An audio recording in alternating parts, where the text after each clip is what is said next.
finally. All right, and we're gonna just, I'm gonna keep admitting people for a few minutes, and then we will get this thing rolling, okay? Thank you I see lots of people. for doing that. Appreciate it so much. Can you hear me? Yes. Awesome, okay. And I'm just gonna keep going here. I know people are busy and sometimes it's hard to get on and internet and blah, blah, blah. And then we'll get going soon.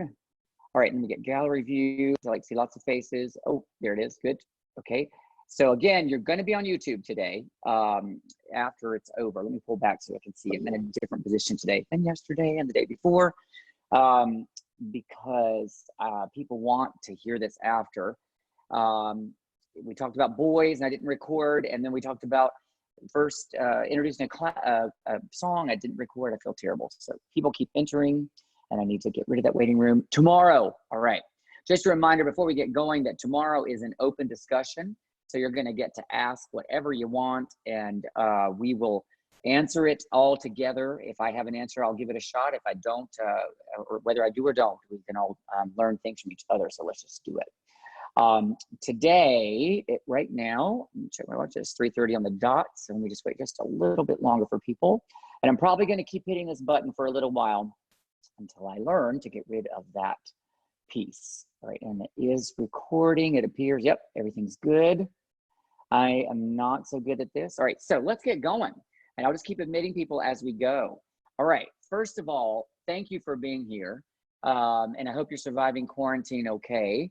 And I know we're all missing our kids a lot. There's nothing like teaching them live. I think when I go back in the fall, I am definitely gonna have a different attitude. Not that I didn't have a good one already, but I'm definitely gonna appreciate being in front of real live children. Okay, so before I get going, I always have special things happening in my store, TPT Store, that are great if you want to take advantage of them. 2 of those are aimed at the first days of school, and one of them is a $2 thing, so that's going to be really awesome, called the first month of middle school chorus. So if you go to my TPT Store, it's in there, it's $2. It'll be that way until 6:30 tonight, normally 5. So then we have let me see, this one is really good. Middle school new chorus teacher starter pack. If you're interested in that, it's normally 75 and it's going to be 29 until 6:30 tonight. So that's got tons of stuff in it. It's got a thing called Why Can't I Smile Before Christmas, which isn't available anywhere else. And it has links to YouTube stuff that I don't have available to other people and blog posts. It's got stuff about how to get your kids to watch you. It's got also the first 3 lessons of S cubed. It's like the best deal in the world if you just kind of want to dip your toes into S cubed a little bit and you're not ready to take the plunge. And then for those of you who have level 1 already, level 2 until 6:30 tonight is normally $159 and it's going to be $59 until 6:30 in my TPT Store. So just run in there, try those things. To review, first month of middle school course, $2, level 2, $59, middle school new course teacher starter pack, $29, all tonight until 6:30. Now, and before I start, also, we have had a big interest in these Zooms.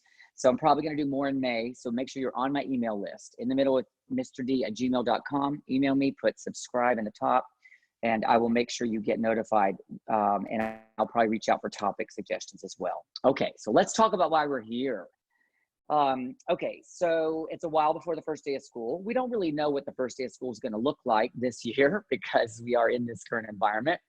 So I'm basing it on what I've known until now, and then we'll all adjust as needed. I'm going to say this though, whatever we face, you get one chance to make a first impression. That's it, right? We all know that. And so in that first day, from the very first day, you've got to be ready to go with that first impression so that those kids leave your class that day and they can't wait to come back tomorrow.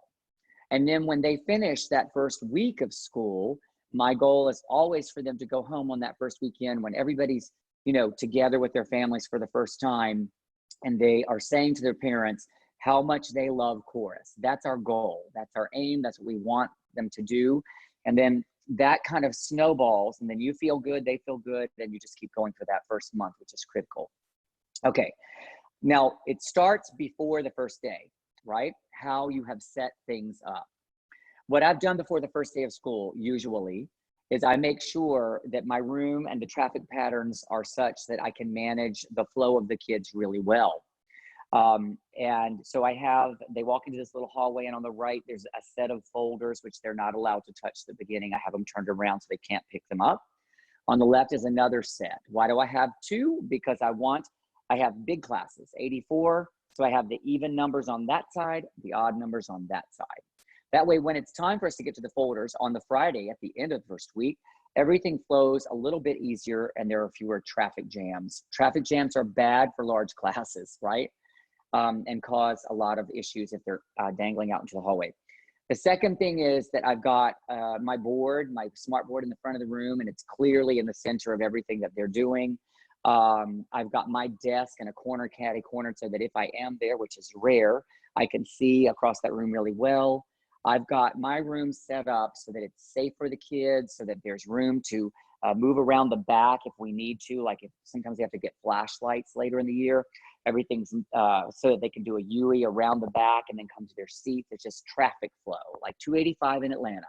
I don't know if you're familiar with that, but a bypass. But anyway, and when that thing gets backed up, it's ugly. So I've got my room set up in a nice way that flows, and I know that you guys think about those things. Secondly, before the first day of school, I have gone through my roster. I have used my Infinite Campus to print out the names of every child, and I put them on stickers. And I put those stickers, I go ahead and make my seating chart. And with my sixth graders, I don't know who they are, right? I've never met them. So I do the sixth graders alphabetically so that it's easier for me to learn their names, right? I can look, okay, her last name is an A name, and I get blah, blah, blah. And as I listen to them sing, I can move them. But at the beginning of the year, first day, it's all set up with sixth graders, just alphabetical, alphabetical, alphabetical. Seventh grade, I know, so I've already got them in their sections. Soprano over there, alto over there. I've already figured that out. In eighth grade, is my advanced choir. I totally know them. And so I can really strategically place all the right singers in the right spots. So everybody walks in and there's already stickers on the chair. They already have a spot to be, right? That's the first, before they come in. And then on the first day, when they walk in the door, it's always a little bit, there's disarray, right? They're scared. There's scheduling issues. Kids are in the wrong class and they aren't supposed to be there.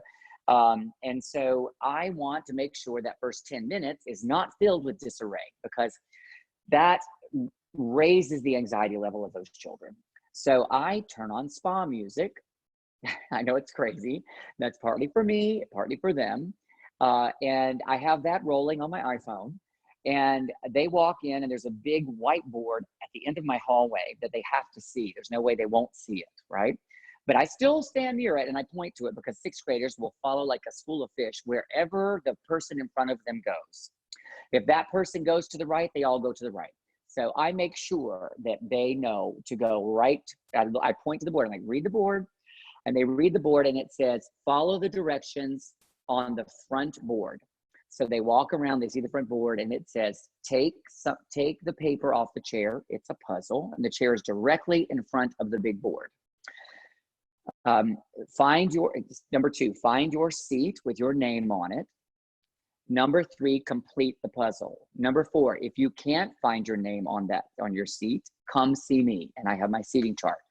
Now, some children they're nervous and anxious, and so they don't see it, because it's like maybe I have 70 kids in the room and they're just nervous, right?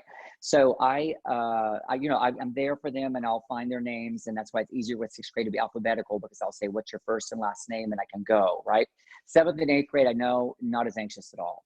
But the sixth grade, you're really setting up what your classroom is going to feel like to them. Is it a secure place, or is it an insecure place? Is it organized, or is it disorganized?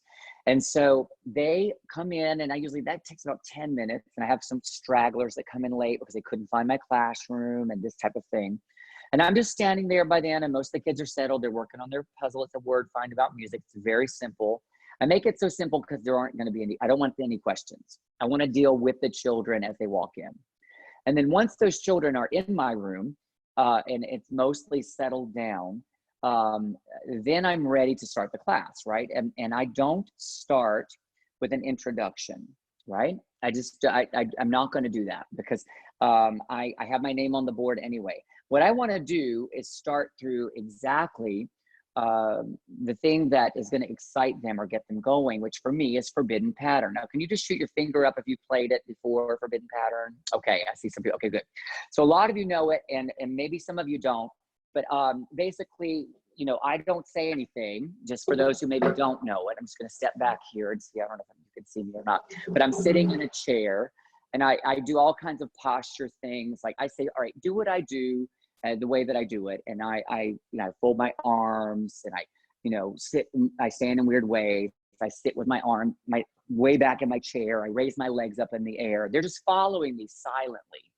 And I do funny, silly things so that they will giggle. And then once I've gone through all of the positions, like position 1, which is hands by your side, I don't say anything. I'm just doing it. Once they've achieved that position 1 or 2 times, I'm like, okay, after that long period of silence, when they followed, I say, this is position 1. And then I, you know, will do some more, follow me silently, follow me silently. And then I'll finally hit position 2, which is, you know, at the edge of your chair, your body is up. And then I'll say, this is position 2, you know, and I'll say, this is not position 2. And I'll raise my legs, this is not position 2, or I'll do my head weird, this is not position 2, this is position 2. I'll do all kinds of things to make them giggle and realize that they are, you know, that this is gonna be a fun situation. And then I'll do position 3, and position 3 is just relax in your chair. And I'll do things like raise my legs really high. This is not position 3. I'll snore. This is not position 3, you know, that's not, you know, and then I'll go to just relax, just to make it fun and light, so that they are realizing that this could actually sort of be a fun thing, right? And then the next step, and a lot of that is silent, right? A lot of it is just silent and then following.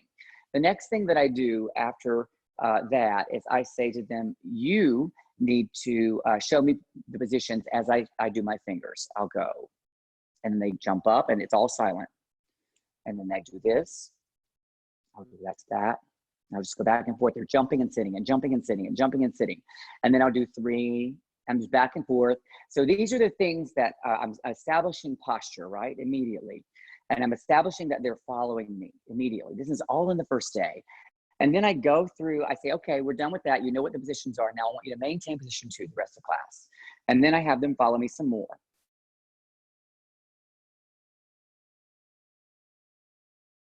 Right? And if you've watched my videos, you've already seen this. But if you haven't, you don't know. But they're following the hand signs, and it's all in silence, right? A lot of silence is good that first day. And then once they've done that, I'm like, that's on the chart behind us, you know, and you can use it anytime. And then I start the game, Forbidden Pattern, which a lot of you know. And we do that game. And if you don't know it, it's on my YouTube channel. Type in day 1 of school or something like that, and you'll find it. It's also in the middle school new course teacher starter pack, but you can find it easily. If you put like S-cubed videos, you'll probably go straight to it, because I think it's the most viewed. But those kids love Forbidden Pattern on that first day, right? They are so excited about playing that game. And then when that game is done, then I will introduce myself. I'll say, I'm Mr. Duncan, and you know, they probably lost that day, and it's been a fun situation. I'm Mr. Duncan, and this is chorus, and then I will talk about some of the things overall that we're going to do. Like, I don't go into a lot of talking, a lot of detail, because I don't want to drone on and on in that first day. But they've had fun with the game, and they know that it's going to be a good thing. And then at the end of class, if there's some time left, I always like to end with singing. I might start to teach a simple round, something very, very basic and easy. And then I'm complimenting the students who are maintaining position 2, because what you're doing is reiterating to them, you know, how they're mostly going to be posturing in your class, what their posture will be. All right, so that's day 1, right? That Forbidden Pattern, maybe a round. Making sure they know, like, this is when you come in, like, this is how it's going to be, a very organized setup. And then day 2, they come back, and when they come in, I usually have a written warm-up on the board. You can certainly do it orally, but I like to set up that pattern of, you're going to come in and you're going to have an activity immediately, a bell ringer. And so I have that up there, and it is a review of positions 1, 2, and 3. Describe position 1, describe position 2, describe position 3. And then we will play another game of Forbidden Pattern, usually with a different pattern. But the game piece, they usually can't wait to do it again if I've set it up correctly. And then after we've done the game, I will hand out the syllabus, and that's on the second day. Now, when I hand out the syllabus, I'm not going to go through everything from beginning to end, because that is a soul killer. You've got it, you give them the syllabus, and if there's a little bit of time, you can go through a little bit of it, or maybe you can go to the back and say, you have to have this signed and it's turned in by Friday. Maybe you go over one or two little things, but nothing big with rules, not too much. You want those kids having fun. You want them singing as much as possible. And on that second day, if you do go a little bit over a little bit of the syllabus, that's fine. Then end with maybe that round that you started teaching day one. And if you didn't start teaching it day one, start teaching it day two. And if you did start teaching day one, start doing some diction things with it. Make sure it's very, very simple. Okay, so then now we're at day three. They're gonna come in again. There's gonna be another bell ringer activity, because we are setting up the patterns. This is what you do when you come into Mr. Duncan's class every day. And I have stickers, and I know they're middle school, but they love getting recognized for positive behaviors. So when I see kids doing what they're supposed to do, I give them the stickers. And when I say, okay, she just got a sticker, that's great, congratulations. She got a sticker because she started doing that warm-up as soon as she walks in the class. And when you get 3, you get a starburst. And I'm setting up the whole rituals that I use every day so that we are gaining that kind of positivity in the room, the pattern repetition that they need to have. We, after the written warm-up, we go over the written warm-up, and we go through forbidden pattern again with a new pattern.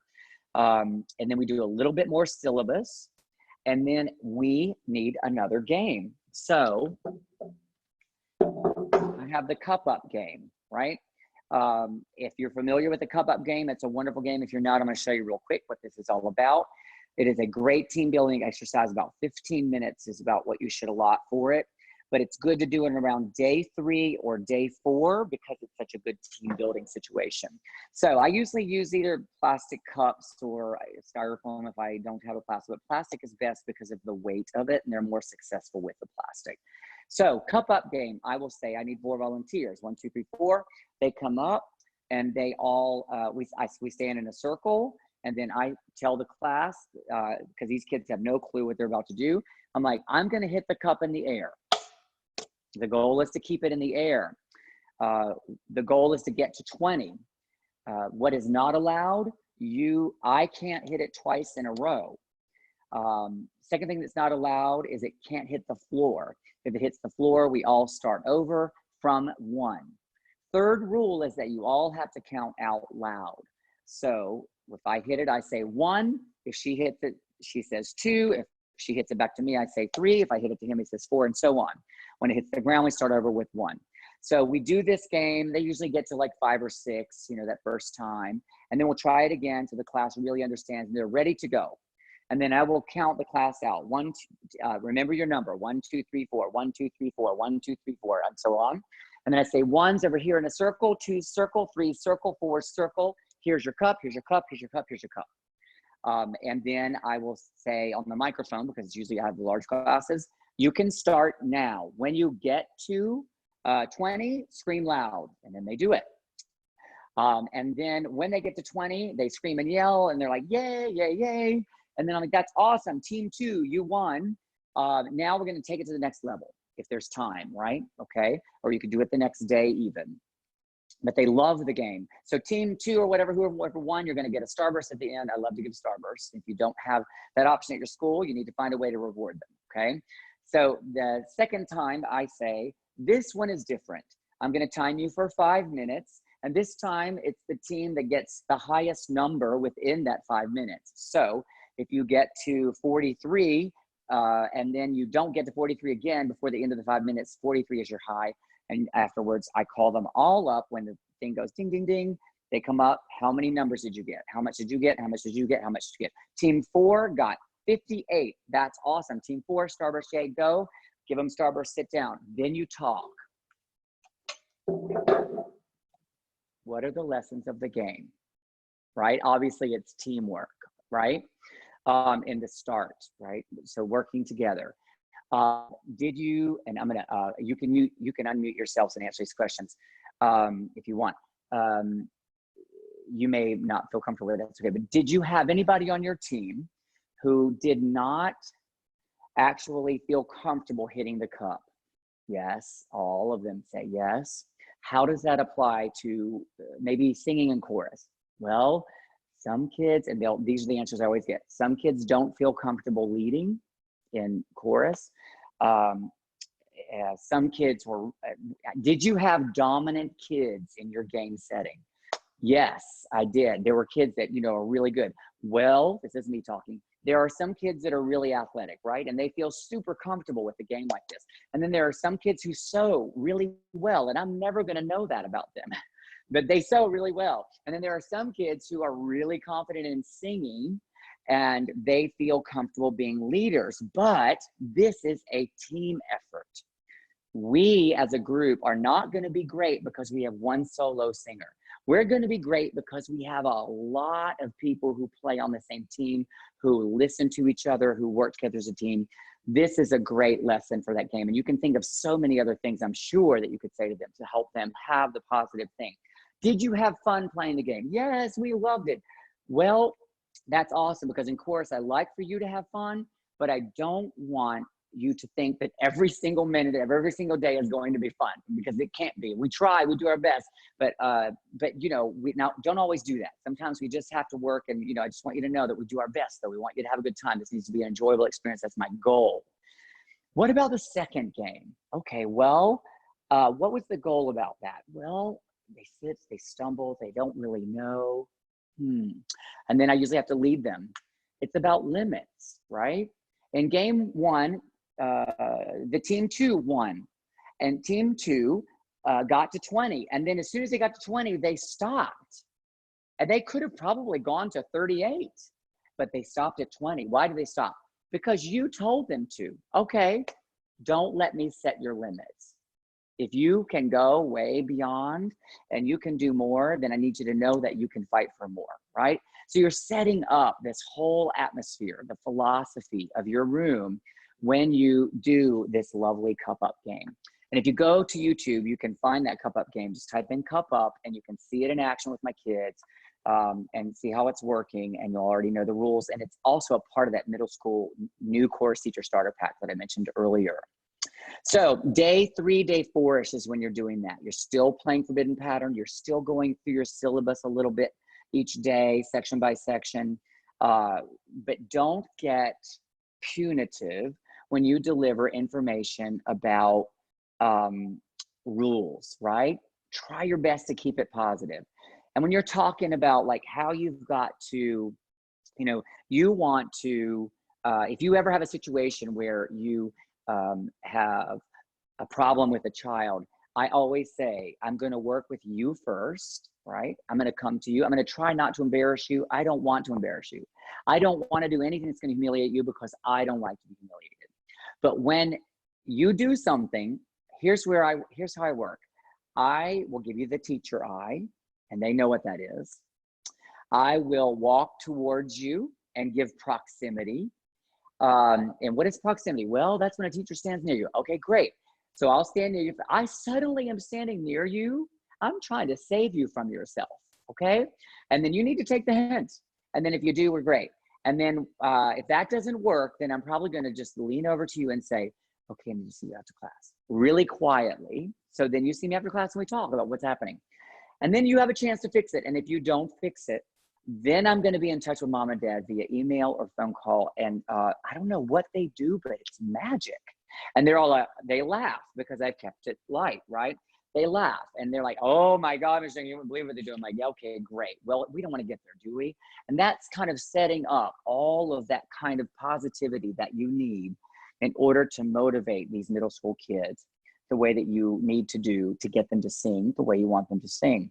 And then at end of class day 4, I'm probably going to sing that round again. And by now they're starting to sound good and they're feeling good and they're leaving, like we're sounding better each day, and they might be doing it in 2 parts. And on that round, I might be going, okay, you sing part 1 and to get them to 2 parts, and then I'll sing part 2. And that first time with 6th graders, they're like, what's happening? They don't have it. They're like, what's he doing? And then they start to get it. And then I'm like, okay, then I'm going to start and you're going to start. and then they get it. And then the next day, by day 5, they're usually able to do it in 2 parts if it's an easy enough round, and keep their pitches and rhythms okay. But your job is to take them slowly and successfully and not push them beyond where they can be successful, because then they start to feel like they can't trust you to make them successful. And that's if they get that feeling early on, it's going to be hard to get rid of. All right, so day 5. All right, we're on the 5th day of school. I see my kids every day, so I'm able to set, a very much a ritualistic situation. On day 5, of course, they come in, there's a written warm-up again, there's forbidden pattern. We're gonna review the round and clean some diction and phrasing, and then they'll sing it back hopefully in 2 or 3 parts, depending on the level I'm teaching.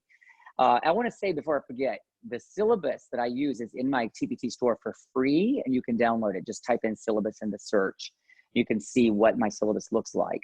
On day 5, though, I feel like I need to send them home excited about what we're gonna be working on in the songs, right? So on day 5, I wanna make sure I get them into their music folders. And so that's the major objective, even if I've not finished the syllabus, and because the syllabus can last a couple more days, it's fine. You don't wanna overdo it, bit by bit, little by little with the syllabus. You certainly collect them and do all of that, but in terms of going through it.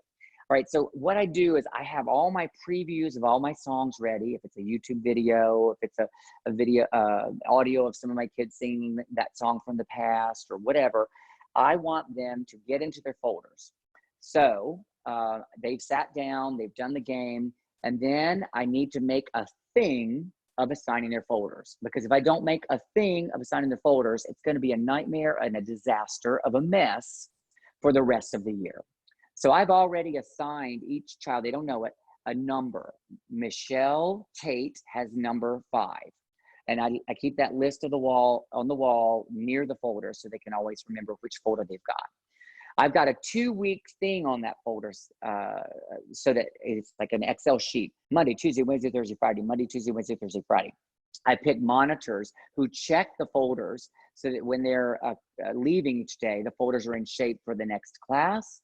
So, but I've got to choose the kids, what do I want from the folders? Well, so they've sat down. I'm like, okay, today we're going to listen to the music that you're going to be singing at your first concert. And they're like, oh, yay, excited, can't wait, can't wait. And then I'm like, okay, so you have a folder number. It's on the wall here. Your name, just look next to your name. And then the even ones are here, the odd ones are here. So row 1, come up and find which folder and then grab your folder and then don't open folder.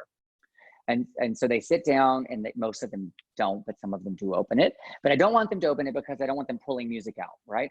So then the kids all have their folders. They all sit down. I'm like, okay, so open your folder. Notice all the music's on the right side. Notice it's in alphabetical order by song title. So that way, everybody, you're sharing this with 8th graders if you're a 6th grader. You're sharing this with everybody. You've got to make sure when you finish that you put it back in alphabetical order. Here's the alphabetical order. It's on the board. Dweller of the Cave, blah, blah, blah, blah, blah, blah, blah, blah, blah, okay?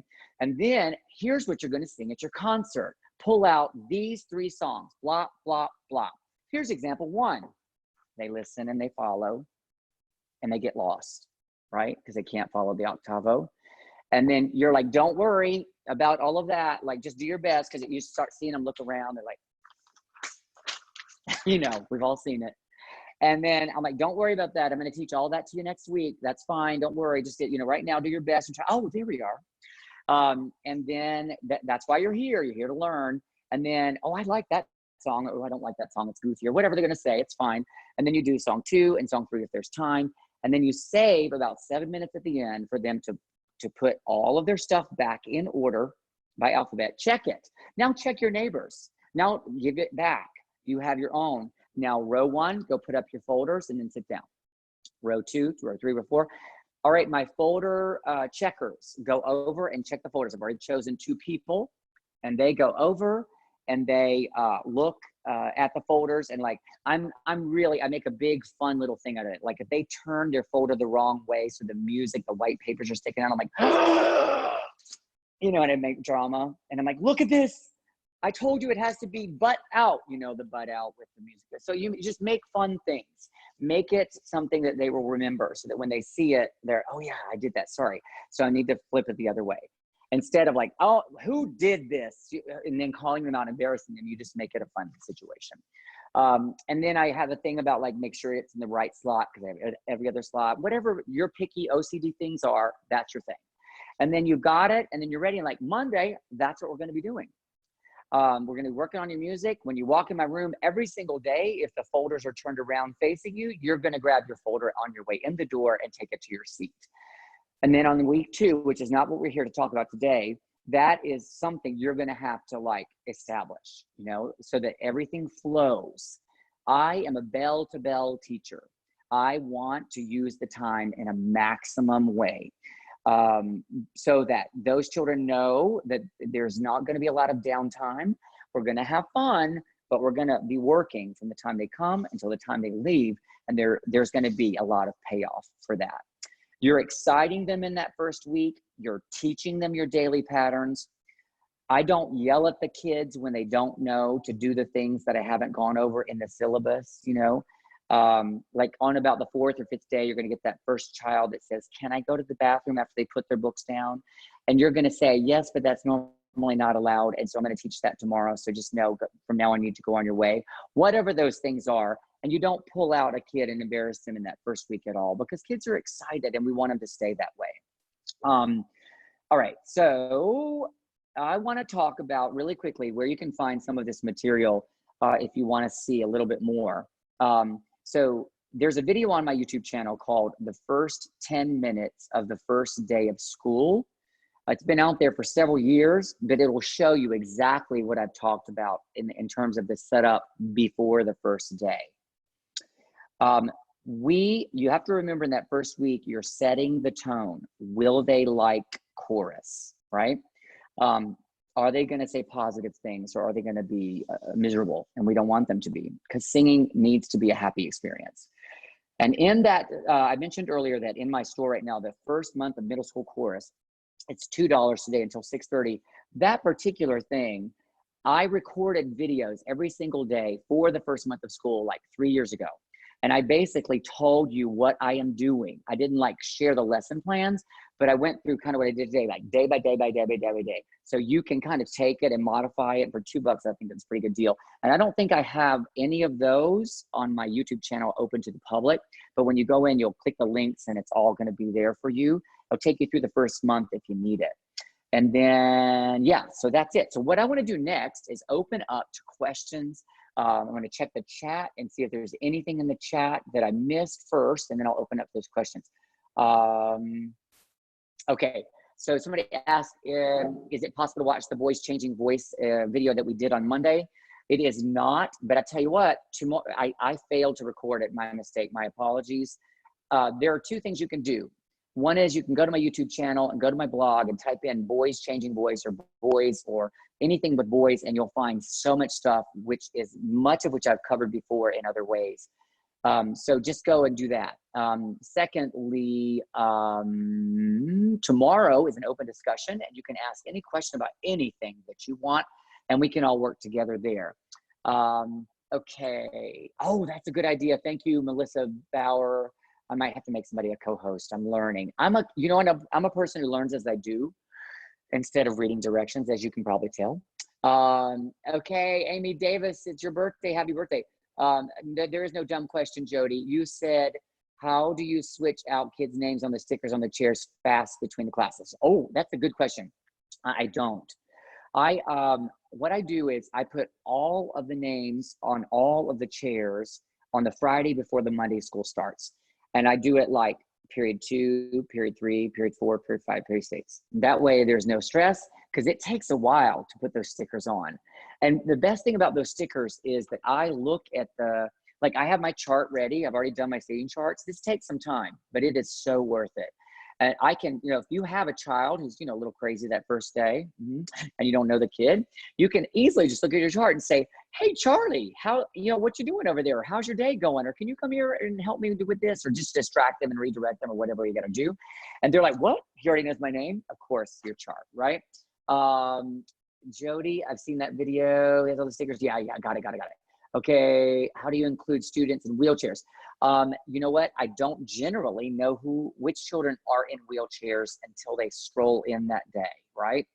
So as soon as I have that, then I do my charts in pencil. and I'll make a quick modification, and I put, let's say I have the child in the wheelchair on row 3, then I will go up to that child and say, all right, look, Ben, your seat is on the 3rd row, but now you are here. And I put them usually at the end of the 1st row for the first day, somewhere close by to me until I learn more about them and what they need. Regarding the cup up game, what adjustments do you make for the special needs students and these students in wheelchairs? The cup up game with wheelchairs, I just put them right in there. Like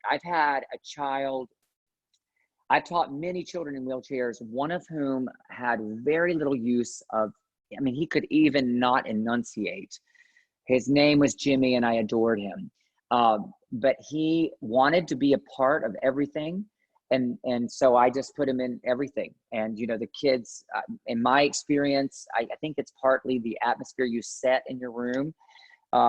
They generally, I've never ever in 28 years had a situation that was ugly with a child in a wheelchair. And I don't know if I've just been lucky or what, but they're all in there, they're doing their thing, and the kids that are in the group help them. That's been my personal experience in 28 years in public school. Cindy Weiss, can we review before fall so my concussion brain can, got it. Okay, that was a question to someone. I do have large classes, and I do have a folder for everyone. I don't have sharing. I make sure I have 90 folders because my 2 biggest classes are 84. And just in case a kid loses them or something, I've got a backup plan. Thank you very much for the compliment, Emma Jolene. Oh, it's okay, I understand. Bell ringers, where are they writing? My students write on, they keep folders, and I check those folders randomly. They need to make sure, I want to keep them on their toes. So I check them randomly throughout the year. I put a list up on, I'll say, today it's Tuesday, I'm doing a folder check. These 5 people turn your folders in. That way they stay on top of that. I do not allow, Abby, students to come up to me at the start of class in general. That's a 6th grade thing in general, and I nip it really quickly. I'm like, right now, you need to start your written warm-up. And I also am not a big fan. 6th graders have learned in elementary school to raise their hand. And they will leave those hands up for 20 minutes, and then they'll forget their question. And so I don't, I'm like, put your hand down. And because I've taught long enough, I appreciate that they're raising them, but I don't like to set that kind of thing up, because once they get going, 6th graders especially, you can't stop them. And it really gets in the way. And what you have to do as a teacher is to learn to anticipate what the questions are. You have to think like a 6th grader at all times. And if you don't know how, you'll learn really fast, because otherwise you'll be miserable, and that's not good. Okay, start of class. I make my students go to the bathroom between class. I have learned regarding nurse, and I don't let them go to their locker. Regarding nurse, I have learned to be sympathetic to children. They want sympathy. They want, to feel like you care about them. I've learned to assess situations. Sometimes kids come into a room from PE and they've got, a little bobo from PE, maybe a scratch or something. I take a look at it. I can assess usually whether it's something, if I see something raising really quickly in red, I'm like, okay, we're going to get some ice. You're going to get some ice for that. But I am pretty good at assessing. I think that comes with time. But first and foremost, they need you to listen to them. They need you to be there for them and to show that you care. And sometimes when I feel like it's a child who's really just having an emotionally difficult day and they just needed a little bit of attention and sincerity from you, I'm like, all right, you know what? You talk to me at the end of class if this is still bothering you. We're going to make sure we take care of that. That they need that kind of thing. Question, do you have many English language learners in your school demographic? I do. 48% of my school is Latino. We have a lot of Spanish speakers. We have many different ethnicities. We have a large Asian population, various Asian populations, Arabic, we have Asian Indian. I like my school because it is incredibly diverse. So yes, I do. And it is an issue sometimes. What I notice with my students, is that when students come to you from another country in middle school, they are, especially if there are other children, most of the other children in your room are able to understand English. They want to learn English really fast, and they're absorbing everything. They're watching, their eyes are open, they're looking, and they do learn really fast. That's been my general experience with students who don't speak English. The only tools that help me are, if I have a student to assign, like let's say I have a child who speaks Spanish and English, then I might assign a partner to them if they're struggling a little bit, to help them and put them beside each other. Again, showing that you care, that you've noticed, I think goes a long way. Okay, could I send them to Mr. Duncan to share? You can share anything you want with me, and we're going to let you share in a minute. Can you talk about how you grade your bell ringers quickly and efficiently? Okay, let me talk about that folder real quick. When I have a rubric, first of all, and I have a child, when I do the folder checks, I have a child who's assigned for each class to check those folders on spot, and the rubric is very clear. It's like simple things to start, like, is their name on the front of the folder? 10 points. Are the warm-ups in alphabetical or in numerical order by date? 10 points. Did they write the question and the answer? I'm not worried about whether they get the correct answer. I'm really not worried about that. I'm worried about organization, efficiency. I also want to have a piece of documentation, and it can be on computers too, if you are a computer-based school more than paper. We have that, and I do use my computers, but I like to have a folder, because when I need that parent conference, the students come into the room for that conference, and I always say, bring your chorus folder, because it is a piece of documentation that the parent cannot deny. And I will always have a lovely, perfect 100 folder there with me. And I will have their child's folder, which is not going to either be there at all, or it's going to be in terrible condition, and they will not have been doing the things that they're supposed to do. And there it is, black and white, right? Here is your child's, here's the way it's supposed to be, and there are no questions, right? And so then you can immediately start to, you have this physical evidence in front of you that helps the parent with whatever their child, because middle school can do this, when they're about to face the teacher's wrath and the truth, they can tell their parents things that aren't true, and then you've got to have your ducks in a row.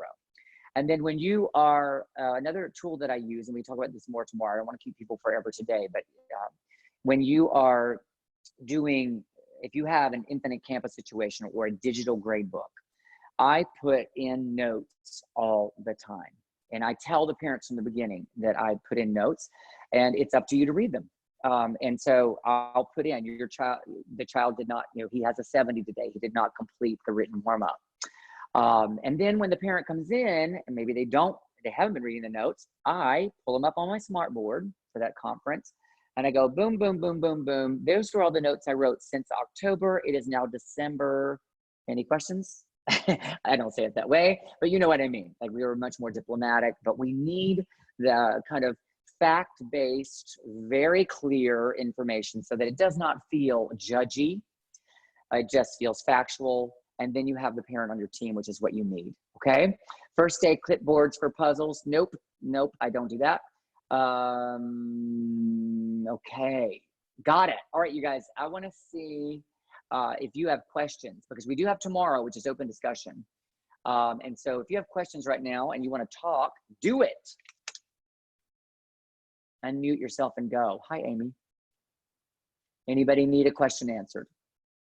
I just was wondering, where in IC do you put those comments? All right, so if you scroll to like you've entered an assignment, and I think you click just to the right of where you put the grade, and there's like a little pop-out thing that happens. Okay, so you're just putting it in the assignment, not in the conference tab. Right. Okay, thank you. In the assignment itself. That way, it's like, I try to do it each week when I enter grades. I can't do it for every child. And if a child's a superstar, I'm writing that too, right? Because kids start to learn it and they start to read it, and they want to hear that positive stuff. And you tell them why. Any other questions? Awesome. Thank you. Other questions? I'm sorry. Go. I have a question about folders. So I know you said that you have one folder for every kid, but do you have multiple like 8th grade classes that the 2 8th grade classes will share? How does that all work? I put all of the music for all of the classes into each folder. Okay. Does that make sense? Yeah, so you don't have like one set for 6th grade and one for 7th grade. They all have, okay, that makes more sense. And they all have that, and so they're sharing with other classes, and that's why that whole thing about alphabetical order is a big deal. And it just, even if they get it wrong, because sometimes it can be hard, like, do you count the word the or don't you? I mean, I don't get crazy with that. It just makes them think before they put everything in there. So they're not just like, so, and then messing up your music. So you just want to make sure that they've taken a second to, do it. Okay, there's that. And then, and then it's good, right? And then it's neat for the next person. And some kids, of course, get crazy and they're like, he didn't put it right in the next grade class. And I'm like, okay, show me the folder tomorrow. And it's really just that they misunderstood the alphabetical order or something. It's not a big deal. So I go teach the kid exactly what they need to know so that the next girl in the next class is happy, right? All right, Other thank questions? you. Yeah. Are there written warm-ups and any other paper stuff? Are they in those folders as well?